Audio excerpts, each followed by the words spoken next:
Hey everyone, and welcome to the next episode of What Has This World Come To with Jackson and Youthan. Today, we're going to be welcoming Bill Rawlings, a special guest. He is the founder and CEO of Rawlings Fine Homes and a reality TV show guest on Chrisley Knows Best. Bill, would love to give you a few moments just to introduce yourself to our audience.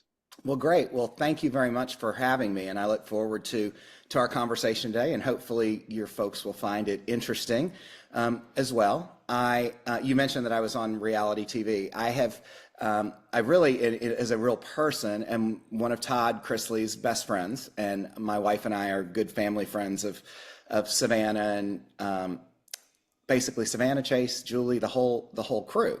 So as we talk through, I actually am the one responsible for getting Grayson into Alabama, and just am very, very tight with them. And we have been friends since, oh my gosh, I'm going to go back to probably like 2004. So a decade before reality TV ever hit the scene. So, but it has been fun doing some reality TV because there's some shows out there where people play characters and things like that. And that was one of the things I was not going to do. I wanted to be on the show because of my relationship with them, but I was only going to do it if I could be me. I was not going to be a character, and I wasn't ever going to do anything just for comic relief that wasn't in keeping with my brand, the company I was with at the time, etc. But it's funny that has led to other reality TV things that Youthan, I don't even know if you're aware of. I've been on Married to Medicine. I've been on several of the Real Housewives shows, and I'm friends now with several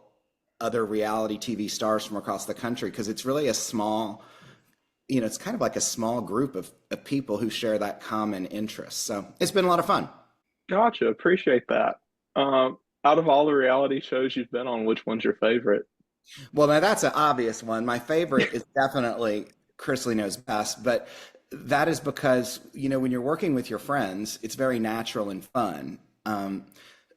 So we just had a blast doing it, and truthfully, had it not been for COVID, I would have really appeared on a lot more episodes, but I work in Atlanta, and at one point the show moved really to Nashville when Todd and Julie moved the family there to follow Savannah where she was in college.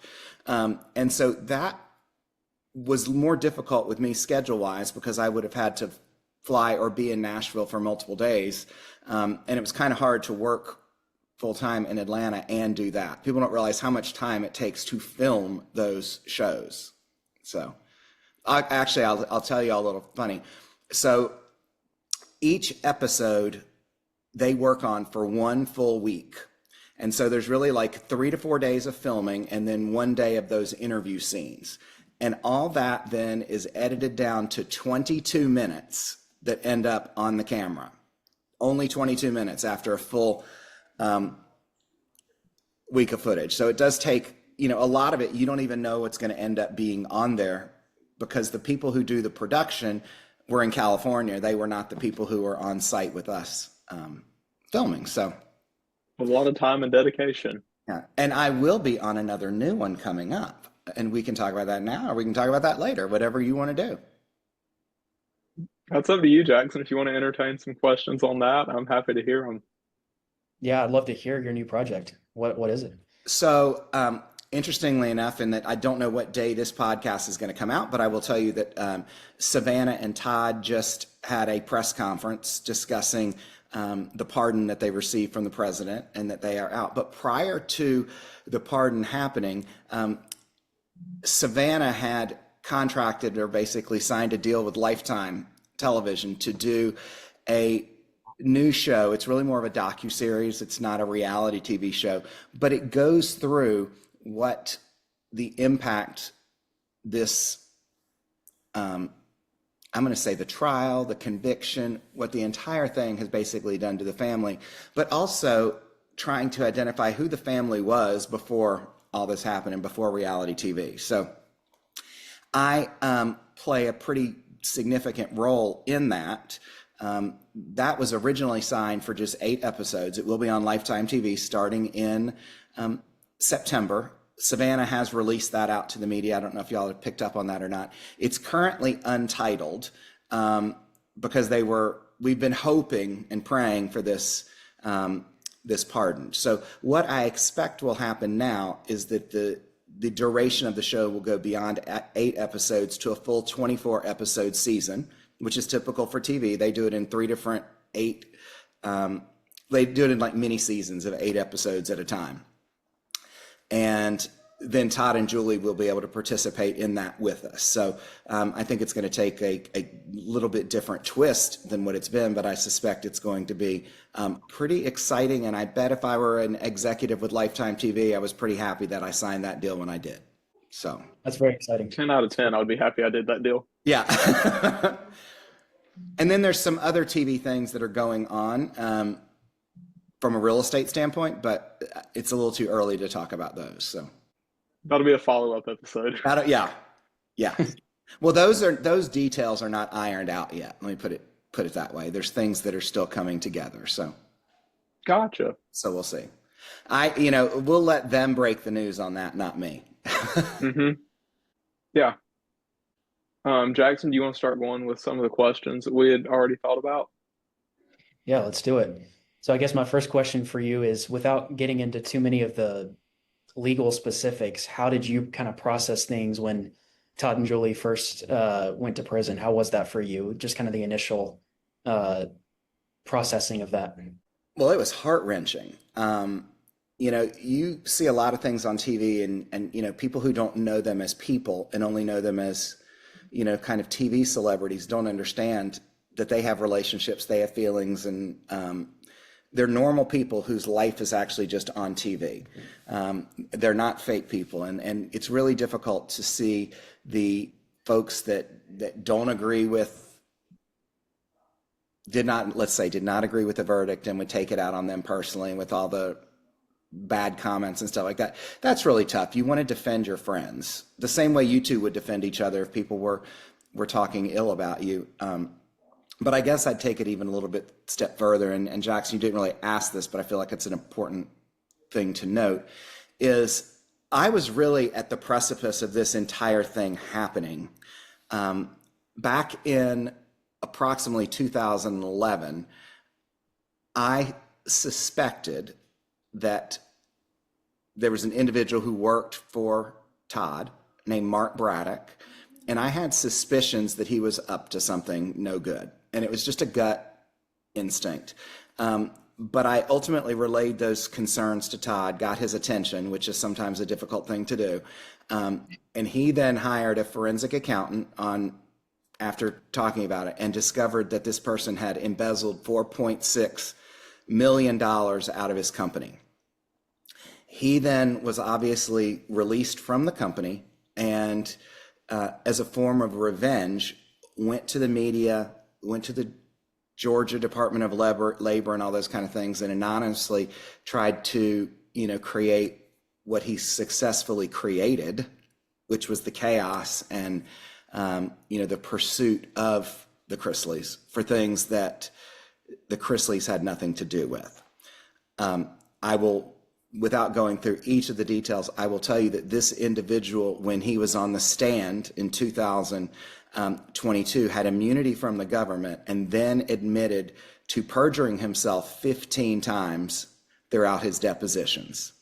So in closing arguments, the prosecutor said, listen, we know this person is a liar. Do not listen to anything he said. I want you to consider other parts of the case in order to consider your verdict. But it's like the damage had been done. You can't unring a bell sometimes when it had been rung. So he is the central figure that is behind all of this. And I was the one who kind of shed light on that. So I was then a witness in the trial, as well as in some pretrial hearings, depositions, et cetera. So I'm integrally involved in it. So that kind of makes it even, when you ask how I felt when they went, it goes back to almost like a feeling of guilt. Like, did I not do something right in the trial that would have, if I said something a little bit differently, would it have changed the outcome or something along those lines? Which, it wouldn't have, but, I really say our show, our trial, et cetera, because even though I was not part of it, I felt as though I was a part of it when you feel a connection to people the way that I do. Because it's like we're family without being blood related. And Definitely. how long have you known Mr. Chrisley for? So I met Todd back in 2004, and I was selling real estate, and he ended up being an investor on a property that I had under contract. And so, Jackson, as you're getting your real estate license, you know you've got to get a buyer brokerage agreement or a listing agreement from your seller and this, that, and the other. So I had to go meet this gentleman that was going to be putting all his money into this and get documents signed. And when I met him, we just hit it off. We were bantering back and forth immediately. And it kind of started there. And like I said, that was a decade before TV. The show didn't start filming till 2014. So Todd had two companies in the interim period. So, and I Julie, think by one the way, important was in real estate as well. So, Gotcha. I think one important thing that stood out to me is you mentioned like how Mark used to work for Todd and was around Todd. How important do you think it is in the realm of business and friendships in general to make sure you keep yourself surrounded with people you can one trust and people who are going to love and support you through your life's journey and boost you up and encourage you on your bad days? well, that's a great question. I mean, it's 100% important, but what's also important is to, quote, inspect what you expect and don't get too comfortable, because you always have to check to make sure that what you are expecting is actually being done. So, if you were to ask that question of Todd, it would not be that he would answer it any differently in terms of being close to people, et cetera, but it is, making sure you don't get your eye off the ball and get too comfortable, because there was Most a lot definitely. of money at stake, and you should never assume. Definitely. Since the pardon, have you been able to talk with Todd and Julie any? And if so, what is this moment like for them? Well, it's a dream come true, and yes, I have talked to them. I guess I'll tell you a funny story is, as soon as he was released from the prison, which, by the way, the guards tried to keep him as long as he possibly could, as long as they possibly could, so that they'd have kind of the last word. His paperwork was signed and done at 3 p.m., and they did not release him till it was like 7:30 or 7:45 before they released him, just, to be difficult. So when he got in the car, Savannah had reached out to a friend of hers in the White House to let them know that, that she had him and that it was done. And that person happened to say, "Well, I'm here with President Trump. Would you like to chat with him?" And so Todd's first conversation was a FaceTime with President Trump in the back of the car. And then as soon as he hung up with Trump, they FaceTimed me to say that the Eagle had landed, so to speak, and they were starting their journey back to Nashville. So, and since then we've spoken many times. So, I'm sure that was a very somber moment for you being so close with the family. well, it was elation at that point. And it was the first time I had seen him in 29 months. So he looks great. As we were chatting today, on the press conference, I had a lot of people like blowing up my phone saying, "Oh my gosh, he looks so good," and this, that, and the other, and he did great. And so it was funny that they were chatting about his appearance. One of the networks, asked him about it. And he's like, "Why are they talking about my appearance? It's like has nothing to do with it." And I said, "Well, they're talking about your appearance because you talk about your appearance. Okay. And everybody knows how important your appearance is to you. So own it and be grateful for it." But so the first thing, Youthan, was when I saw him, I was like, "Oh my God, you look great." Because he had like positioned it to me that he was physically fit, but didn't feel like he looked very good. And that was in advance of getting out. So I was, pleasantly surprised. Yeah, I mean, as you and I were texting earlier during the press conference, he still has this sense of humor. I think one moment that stands out to me was when the reporter said, "Do you have any regrets or remorse for the charges that were brought against you?" And he said, "You must be CNN reporter." Exactly. Well, I didn't want to bring that up, but yes, that is the one that I've been laughing about as well. Um, Yeah, very comedic.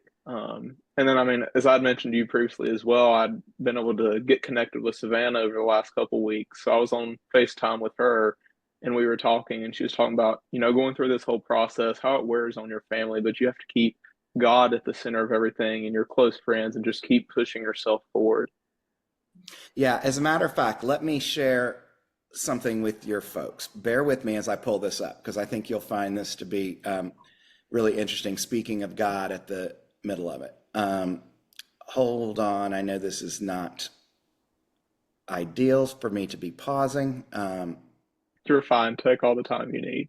I interrupted him at the start, so it's totally fine. No, this is just a good, like, I think you'll really appreciate this if I can share it with you. So, and I'd like it to be his exact words instead of me doing something. Hold on. What I was doing, I was asking him about whether or not he was actually going to be getting home the night of the pardon or the next day. And, oh, here it is. Here it is. I'm sorry. I said to him, I said, I hate that you have to be there even one more night. And again, this was the day of the pardon. It was a few hours after the call to Savannah. And then I said, I bet you don't sleep a wink. And he came back and he goes, I'm blessed if one more night is what God sees fit. My heart is heavy for all of those that I leave behind. So that, I think, is a pretty profound statement from somebody who had been in prison for 29 months and was going to be getting out ideally within the next 12 to 24 hours. And he was worried about the people who he was with because they were still, being left to deal with the treatment that they were receiving in that prison. So I think that truly is a testament to his character and the family about keeping God at the center of everything. Well, and the reason I wanted to read that to you is that wasn't for TV. That wasn't for media or anything else. That is us as, best friends sharing with each other what's on our hearts. Definitely. And I know Jackson and I have talked about this before, but it seems that Savannah and Todd will continue to fight the good fight and speak up for people who have been wrongfully treated by the DOJ and the justice system. Do you feel that they will? Well, I know they will. I'm not going to break the news, but I will tell you that Savannah is going to have a more unofficial / official role in supporting that process. So stay tuned there. I just don't feel like it's my place to do it. But this is the beginning of what will, I think, ultimately define who she is as an individual in terms of giving back and making a difference. And, stop all those naysayers from saying that this is white privilege and it's just her money and she only cares about it because it's her family now and then they'll never talk about it again. That's incredibly naive, and they just don't know who she is.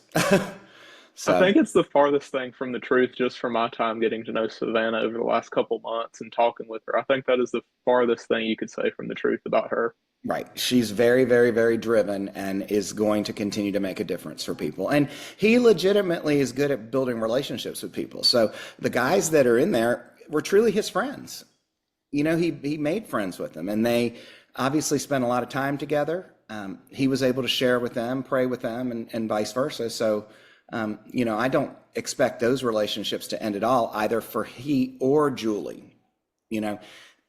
They all share that one experience in common. And even though, what got them in there was different, they were still a part of that. So Definitely. Jackson, what you got for me? What's next? I guess now shifting over into the real estate world, what would be your biggest piece of advice for a young person, in the process of getting their license, wanting to get into the real estate world? What's your biggest piece of advice? And then also, what's been the hardest part for you in the world of real estate? Well, it's probably the same answer, and that is patience. You've got to be very patient because it's not the type of career that when you're out of the gates, you have immediate success and make a ton of money. You just don't, but you have to believe in yourself and you have to have the passion right here. And I hired people, and still will hire in my career going forward, people who have the passion inside. It's not about what their sales experience is, and it's more about who they are as a human being. And if you've got the passion and the drive and really have that spirit that you want to help other people, you will be successful, but it takes patience to get there. But when you're in a straight commission role, having patience is one of the most difficult things that there is. So you just can't give up. Just keep going. theoretically, every no is one step closer to a yes. And what's important about real estate to know is that you're really selling yourself. You're not selling a house, because what you provide is a service, and you want to help.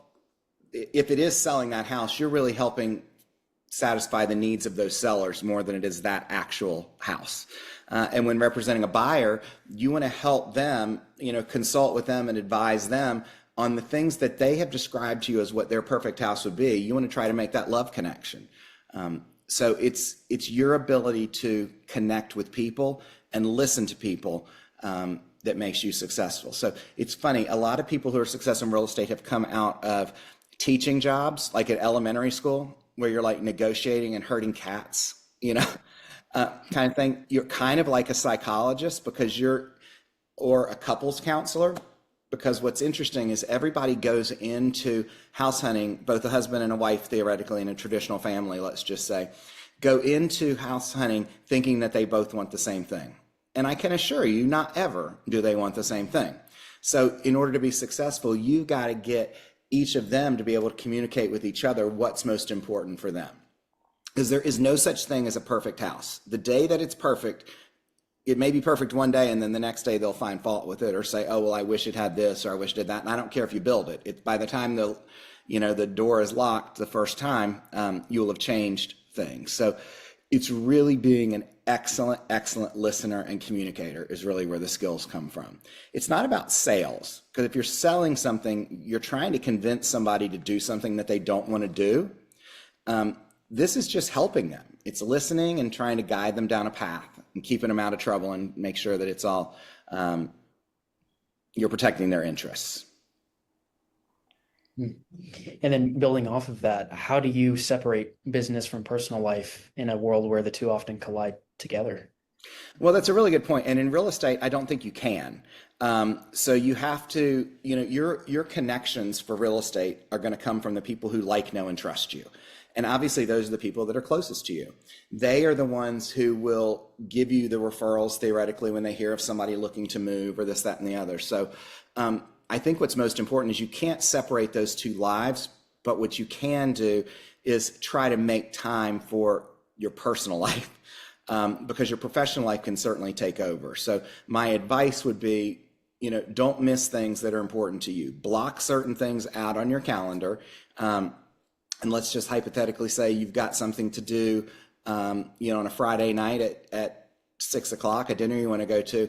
If somebody says they want to do something at, that night, just say, hey, I am booked already for Friday night. I could do it at 2 o'clock in the afternoon, or I could do something Saturday morning. People don't necessarily want to work with the person who's available all the time. They want to work with the person who's the best and in the most demand. So you cannot sacrifice your personal life for business. Otherwise, that will ultimately lead to unhappiness. So Definitely. And one thing that you mentioned was, maintaining your patience once you get your real estate license or even business endeavors, regardless. How long did it take you to start seeing, return on your investments, if you will, is a good way, I guess, of putting it. But when you started seeing the hard work and dedication you were putting in, starting to come back to you, making connections, making good home sales and that of the sorts? So I had been laid off from a prior position. And one of the things I wanted to do was be my own boss. I got tired of somebody else controlling my destiny. So I was out there in the job market for a while looking for things and had some opportunities, but nothing I was really excited about. So I got my license, went and did what Jackson did, did pre-license, got tested or whatever, and passed my test on a Wednesday. That Sunday rather, I don't know why I'm messed up on that. That Sunday, I held an unadvertised open house at, ironically, some of my best friends that were selling their house at the time. So I knew the house really well, let me put it that way. So I was not anxious about the house. Well, this lady came in who seemed to express some interest in the property. And she was really interested in the foyer. And so she was talking about this armoire, some piece of furniture that she had that, needed to be in a foyer, this, that, and the other. So I don't know, as guys, if you still do this or not, but think of it like a date. We go on this date at an open house, and I'm like, you got to wait 2 days to follow up. So on Tuesday, I call her and I was like, hey, Ann, this is Bill Rawlings. I met you Sunday at the open house. Well, she had no idea who I was. So here I was thinking I made this huge impression. And she didn't know. I had to like put the pieces together for her. And I don't know where this came from other than God putting these words in my mouth. And I said, Ann, I know there was a piece of furniture that was really important to you, and I'm in houses all the time. So I thought it might be a good idea if you would allow it for me to come by and see this piece of furniture, so that if I saw that there was a house that had a foyer that would be appropriate for it, I could let you know. She then shared with me that she had been looking for 3 years for a house. No agent had ever asked her that question. We ended up going under contract on a property 2 days later. And so within 2 weeks later, within 45 days of me getting my license, I actually got a check for $14,000. That is not the norm. So Youthan, you asked me that question. My experience is not the norm, but I parlayed that into more business, because then she, ironically, because she was difficult or more challenging to deal with, she ironically owned an investment property in the condo community that I lived in. She wanted me to sell that. She referred me to 2 other friends there. I had 4 sales within like 2 months. But it's not giving up. It's going past that uncomfortable period to do that. But I do know that from having, brokered and managed in Atlanta hundreds of agents, that is not a normal story. I know that is unique. For many people, it could be 6 months. So we usually advise people to have about 6 months of income set aside before doing this, because otherwise the stress of it will absolutely spin you out of control. And you could theoretically quit this industry that could be the most successful thing you could ever do, by not having patience and understanding that it just does not happen overnight. Definitely. I think that really shows that personalization and connections can really take you far in life, whether it's business, real estate, or whatever you're doing. Just making people feel that they're seen and heard by you, and you understand them and their needs. Well, like I said earlier, it's a matter of listening. So obviously I heard how important that piece of furniture was. And then when I was able to pose that question to her, she knew she had been heard, which clearly to her was like a unique experience. So Definitely. So would you recommend starting out in residential or commercial, or what's kind of, for someone young like myself, what's your recommendation? They're 2 totally different paths. I will tell you that if I were to recommend commercial, you really need to work for a commercial agent directly as like an assistant or something like that, which can get you experience, but can also get you income immediately. If you start directly in sales and commercial real estate, I'm afraid that you would be poor and on the streets pretty quick, because those deals don't come to fruition overnight. Like it could be 2 years before a deal actually comes to fruition in the commercial world. It's really not unheard of at all.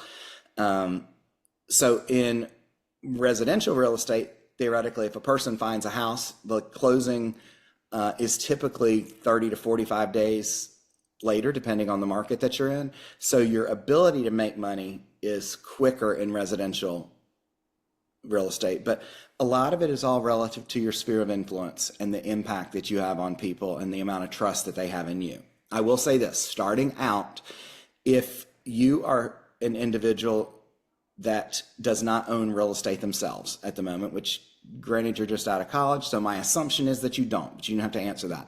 It is a little bit more challenging because you're trying to get somebody to do something that you haven't even done yourself. So that does not mean it is impossible. It just means that you need to surround yourself with people who, kind of give you that credibility and can do that. So also starting out as somebody's assistant or buyer's agent or something like that is probably a great way to get some experience under your belt. Now, Definitely. If somebody is starting in their career in real estate as like their second or third career after college, then they have relationships, they have a little bit of credibility out there, so their ramp up time is a little bit shorter. Definitely. Thank you so much for that. And then as someone who's struggling to pass the state and national, what study tips do you have, for someone like myself who's, on the cusp of, having my license, but kind of struggling to get over the barrier of state and national exam? What are First off, I want you to not get discouraged, because those tests are a test of your test taking ability, not your knowledge, and they have absolutely no it is not a predictor at all of your success in the business that you will have. So it is just getting through the test. The couple things I would advise is if there is a cram course in your market where you can literally have an instructor and go through sample tests over and over, that will help you, because those tests are intended to be confusing, where you have an A, B, C, or D choice, and 3 of them may be correct, but they're looking for what the best one is. Some of those tricks you'll learn because questions will be repeated that maybe were used in the past. But I now would say I'd probably put some information into ChatGPT and ask ChatGPT to give you some study tips and things that you should be well tuned on, and even ask ChatGPT to give you some sample questions and things like that. Oh, well, That is good advice. yeah, I need to start doing more of that. ChatGPT is like running the whole thing of studying these It's days. about to run the world, but it's good stuff. So Yeah, well, those are all the questions I have. Youthan, do you have any more questions for Mr. Rawlings? Before we go, could we get, one funny or your best story from real estate, or your favorite memory story with Todd Chrisley? oh my Lord. Well, he just makes me laugh all the time. I mean, that's I difficult. remember the first time you and I talked on the phone, that was my question. I was like, is he actually like himself on TV as he is in person? He really is. So it's a logical question, but he and I have been buddies for 21 years. So there's been 21 years of laughter and fun. Actually, I'm going to take 2 years out of that. The last 29 years have not been, been as fun. And so the last couple of years, I have, this is not really answering your question, but it's kind of interesting for people to know. When you are in the federal prison system, you are only allowed to communicate with 10 people outside of your attorney, and you have to be on the approved list that the inmate puts you on. So I was the only non-family member on that list. And so that meant that I could receive a phone call from Julie and Todd, but I could not call them. And we could communicate through a system that the government has that's kind of like email. So like in his interviews, he'll reference that he was emailing Julie every day. Well, that's not like Google Mail or anything like that. Anything that is written in there is reviewed by the prison staff before it leaves one prison, and like read on the other end on the other side as well. So it's not really confidential communication. You can't really spill your heart out or things like that. So a lot of that communication was stifled based on what was going on. So the best thing was when I could really talk to him live the first couple times, where we weren't being monitored, somebody wasn't listening in, and we could just be funny and crack each other up. So I think what's funny is we make fun of each other all the time, but I mean, we do that stuff on the show. So here's an example just from today. I talked to him this morning right before the press conference, and he answers the phone real quiet, like, "Hey, what's up?" And I said, "Well, I don't want to keep you because I know it's going to take you a long time to get pretty this morning." He goes, "But I just wanted to wish you well." He goes, "Oh, no, dude, it doesn't take me long now. It's like 20 minutes. I don't care what people think about what I look like now." But again, he's been all worried about his Botox, his hair color, and all that kind of stuff. So even though he's been through all this, he's still the same person he always was. But he is, and we'll put this on the record, 4 months older than I am. And Wikipedia has it wrong. He is 57, not 56. And it has driven me crazy the whole time he's been in prison that they talk about him as being 56. I'm like, lies, lies, lies. It's fake media all over again. You are 57. I'm 56, Can you not even get like that part of it right? Just the one number. One story the other day finally had him as 57. I'm like, thank you, Jesus. Finally, somebody did it right. It's a blessing from God. A year and a half. I mean, he's been 56 for 2 years in the media. I'm like, dudes, it's time to update. He had a birthday last April. Come on. Mm-hmm. Lord, that's moving as slow as the Wi-Fi at some college campuses there. I'm telling you, but we do have a lot of fun, and I think that's it. So Definitely, and I've learned throughout life those friendships where you can cut up like that and then sold each other really make a strong bond. Well, and the things we've done on TV, those are all real. That's not one bit of that is fake or scripted. So, we've had a lot of fun with that kind of stuff. So Definitely.